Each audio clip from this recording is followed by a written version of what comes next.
आज Doubtnut app download करें। Doubtnut पर अपने सभी गणित, रसायन विज्ञान, भौतिक विज्ञान और जीव विज्ञान के डाउट्स का करो सफाया। बस प्रश्न की फोटो खींचो, एक ही प्रश्न को क्रॉप करो और तुरंत वीडियो सोल्यूशन पाओ। अभी डाउनलोड करें। प्रश्न हमें दिया हुआ है कि एक पदार्थ के अणुओं के मध्य लगने वाले आकर्षण बल को आसंजक बल कहते हैं। जो कथन हमें दिया हुआ है उसमें से हमें पता लगाना है कि ये सत्य होगा कि असत्य होगा, सत्य कि असत्य। तो देखिए, हमें समझना होगा कि यहाँ पर एक ही पदार्थ के अणुओं के मध्य लगने वाले आकर्षण बल को हम क्या कहते हैं।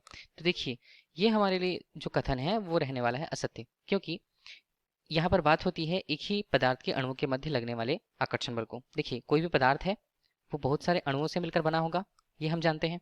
बहुत सारे अणु जो होते हैं, अणुओं के मध्य लगने वाला बल होता है आकर्षण बल। तो देखिए, एक ही पदार्थ है, उसके अणु यदि आपस में जुड़े हुए हैं तो उनमें एक संभावना है कि उनके बीच एक माध्यमिक रूप से बल लग रहा है। अन्योन्य बल जो एक दूसरे को दूसरे कण की तरह यहाँ पर आकर्षित करके रखते हैं या एक स्थिति पर बनाए रखते हैं। देखिए, सभी कण यहाँ पर मौजूद है आसपास, और कणों का इस प्रकार आसपास रहना उनके बीच लगने वाले बलों को बताता है। परस्पर लगने वाले बल, परस्पर लगने वाले बल किस तरह के हैं? आकर्षण बल है। तो एक ही पदार्थ के मध्य यदि अणुओं के मध्य आकर्षण बल लगता है तो हम उसे कहते हैं ससंजक बल। ससंजक बल, ससंजक बलों में गुण क्या होता है? वो क्या रहता है? वो उस पदार्थ को उसके स्थायित्व पर बनाए रखता है। यदि मान लीजिए हमने एक पदार्थ ही ले रखा है इसे, तो देखिए पदार्थ की एक विशेष संरचना है, तो वो ससंजक बल के कारण ही वहां पर संभव हो पाती है, ताकि जो अणु हैं एक स्थान पर ही जुड़े रहें। इस प्रकार वे अपने स्थायित्व को बना के रखे हुए हैं। तो देखिए, पदार्थ के रूप में यदि बात हुई है, ससंजक बल की यदि बात हो रही है, तो पदार्थ हमारे पास तीन अवस्थाओं में होते हैं सामान्यतः। ठोस अवस्थाएं होती हैं, तो ठोस अवस्था में जो पदार्थ होते हैं, ठोस पदार्थ जो होते हैं, उसमें ससंजक बल का मान बहुत अधिक होता है। इस प्रकार ससंजक बल की यदि बात हो रही है तो ठोस पदार्थ में उनका मान सबसे अधिक। उसके बाद द्रव के पदार्थों में, मतलब वो पदार्थ यदि द्रवीय अवस्था में है या द्रव पदार्थ है, तो उनमें ससंजक बल का मान थोड़ा कम होगा।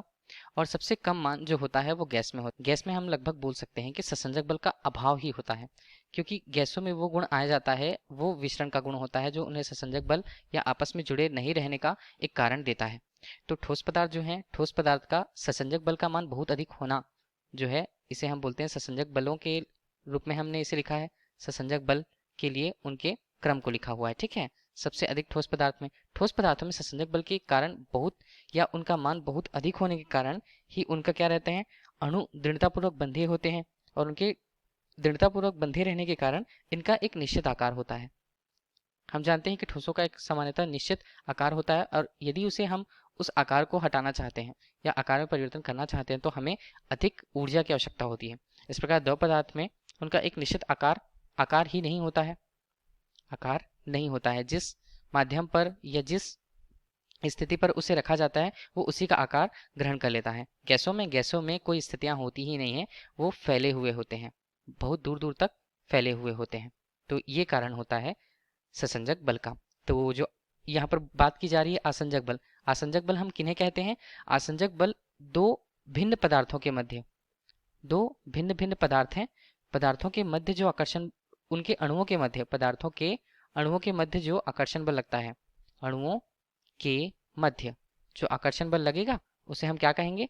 उसे हम बोलेंगे आसंजक बल। तो हमारे लिए जो प्रश्न पूछा गया कि एक ही पदार्थों के अणुओं के बीच लगने वाले आकर्षण बल को हम ससंजक बल कहते हैं, ना कि आसंजक बल। यही प्रश्न में पूछा गया था। धन्यवाद। कक्षा 6 से 12वीं से लेकर नीट, IIT, JEE वो एडवांस के लेवल तक 1 करोड़ से ज्यादा छात्रों का भरोसा। आज ही डाउनलोड करें डाउटनेट ऐप या व्हाट्सएप करें अपने सारे डाउट्स 8400 400 400 पर।